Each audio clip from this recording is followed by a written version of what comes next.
एक बार कैंसर के एक बहुत मशहूर डॉक्टर मजीद को नई दिल्ली एक अवार्ड सेरेमनी में लाइफ टाइम अचीवमेंट अवार्ड देने के लिए बुलाया जाता है। इस अवार्ड को लेकर डॉक्टर मजीद ही नहीं, पूरा लखनऊ शहर बहुत उत्साहित था, क्योंकि डॉक्टर साहब न सिर्फ एक काबिल डॉक्टर थे, बल्कि एक बहुत नेक दिल इंसान भी थे। अवार्ड सेरेमनी वाले दिन वो सुबह फ्लाइट पकड़ने के लिए एयरपोर्ट पहुंचते हैं, पर कुछ टेक्निकल खराबी आ जाने के कारण वो फ्लाइट कैंसिल हो जाती है और दुर्भाग्यवश कोई नेक्स्ट फ्लाइट भी मौजूद नहीं होती है। डॉक्टर मजीद सोचते हैं, चलो कोई बात नहीं, सेरेमनी तो शाम को है और लखनऊ से दिल्ली 6 से 7 घंटे का ही रास्ता है, तो चलो टैक्सी से निकल लेते हैं। वे जल्दी ही एक टैक्सी हायर करके दिल्ली की तरफ बढ़ने लगते हैं। आधे रास्ते तक तो सब ठीक रहता है, लेकिन अचानक ही ड्राइवर कहता है, साहब सामने देखिए, बहुत बड़ा जाम लगा हुआ है। अगर हम इस रास्ते से जाते हैं तो पहुंचने में रात लग जाएगी। अगर आप कहें तो कोई दूसरा रास्ता ट्राई करूं। डॉक्टर मजीद पहले तो ड्राइवर को मना कर देते हैं, पर जब 10-15 मिनट बाद भी गाड़ियां टस से मस नहीं होती है, तो वह ड्राइवर से दूसरा रास्ता ट्राई करने को कहते हैं। ड्राइवर अपने अंदाजे पर गाड़ी सर्विस लेन पर ले लेता है और जो पहले कट मिलता है उससे बाईं तरफ मुड़ जाता है।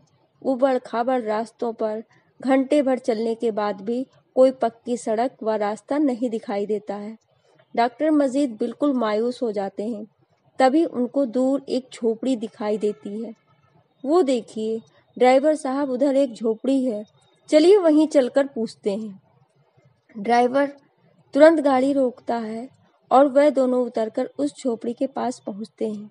अरे कोई है, ड्राइवर जोर से पुकारता है। झोपड़ी से एक बूढ़ी सी औरत बाहर निकलती है। क्या बात है बेटा, क्यों पुकार रहे हो? माता जी, हम लोगों को दिल्ली जाना है, पर हम रास्ता भटक कर इधर आ गए हैं। क्या आप हमारी मदद कर सकती हैं? ड्राइवर वृद्धा से निवेदन करता है। बिल्कुल मदद करूंगी बेटा, पहले आप लोग अंदर आकर पानी तो पी लो। वह उन दोनों के लिए पानी और कुछ गुड़ लेकर आती है। डॉक्टर मजीद उस गरीब की आवभगत से खुश हो जाते हैं और पूछते हैं, आप यहाँ अकेली रहती हैं क्या? नहीं नहीं, मेरा पोता भी मेरे साथ रहता है। बेचारे के माता पिता बचपन में ही मर गए थे, तब से मैं ही इसका ख्याल रखती हूँ। देखिए ना, बेचारा बिस्तर में बीमार पड़ा है। शायद ये भी अब कुछ दिनों बाद मुझे छोड़कर चला जाएगा।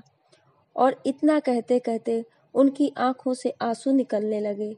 डॉक्टर मजीद आगे बढ़ते हैं और वृद्धा को ढांढस बंधाते हुए कहते हैं, कुछ नहीं होगा, इसे बताइए क्या हुआ है इस नन्हे बालक को।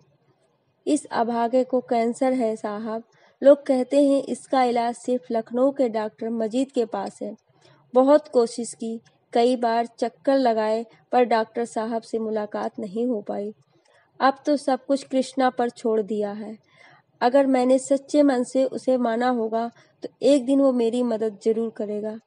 इतना सुनते ही डॉक्टर मजीद का गला रूंध गया, आंखों में नमी आ गई।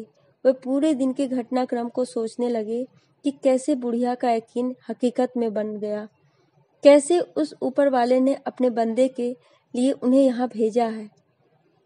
गहरी सांस लेते हुए वो बोले, मैं ही हूँ डॉक्टर मजीद, आपकी कृष्णा ने मुझे यहाँ भेजा है। चलिए मेरे साथ, हम आज से ही इस बालक का इलाज शुरू करेंगे। फिर वे ड्राइवर से बोले, ड्राइवर गाड़ी वापस ले लो। लेकिन वो आपका life time achievement award, driver अचरज से बोला। लाइफ टाइम अचीवमेंट अवार्ड कभी भी किसी की लाइफ से जरूरी नहीं हो सकता है। जैसा मैं कहता हूँ वैसा करो। और सभी गाड़ी में बैठकर लखनऊ वापस लौट गए। आज लोगों की नज़र में भले डॉक्टर मजीद ने एक जीवन बचाने के लिए जीवन भर की मेहनत का अवार्ड छोड़ दिया था, पर ऐसा करके उन्हें अंदर से जो खुशी और संतोष मिला था, वो ऐसे हजारों अवार्ड से भी बड़ा था। दोस्तों, कहते हैं ऊपर वाले के घर देर है अंधेर नहीं। यदि आप सच्चे दिल से किसी चीज में यकीन करते हैं और उसके लिए हर संभव प्रयास करते हैं तो एक न एक दिन वो आपको मिल ही जाती है।